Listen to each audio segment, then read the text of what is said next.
Face à face hier entre le Premier ministre et les acteurs du secteur privé burkinabé, une première rencontre de l'année qui a servi de cadre pour faire le diagnostic des difficultés rencontrées par le monde des affaires en cette période d'insécurité. Cette rencontre était également l'occasion pour ces acteurs du secteur privé de présenter leurs vœux du nouvel an au Premier ministre. Le point des échanges avec Rasmane Zoundi et Oumou Sissi.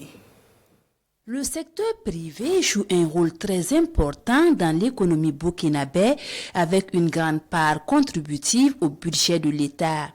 Un secteur privé qui est en proie aujourd'hui à des difficultés, surtout en ces temps d'insécurité.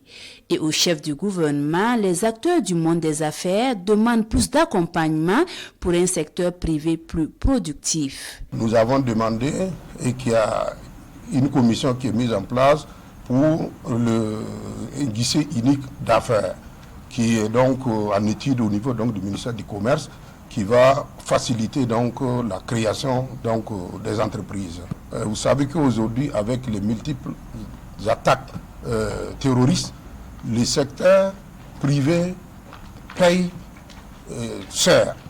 Vous voyez des camions, des convois de camions qui sont attaqués, vous avez des magasins qui sont brûlés, et vous avez des vies humaines, tout ça. Alors, nous avons souhaité à ce qu'il y a un système donc d'enregistrement et de suivi pour évaluer tous ces dégâts-là. Avec Apollinaire Joachim Kelem de Tambela, il était également question du Code du travail qui est en phase de révision. Un code source de divergence entre le secteur privé et les autres partenaires sociaux. Notamment le déplafonnement. Comme vous le savez, si aujourd'hui vous avez des difficultés avec un employé, que vous venez à vous séparer, et c'est plafonné à 18 mois de salaire qu'on puisse demander comme indemnisation maximum.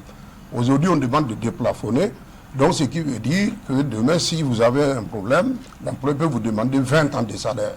Bon, c'est possible, sauf si vous avez des reins solides. Sinon, ça peut amener l'entreprise à mettre la clé sous paillasson. Cette rencontre première depuis la prise de fonction du chef du gouvernement a été l'occasion pour le secteur privé de le féliciter pour sa nomination et lui présenter également ses vœux de nouvel an.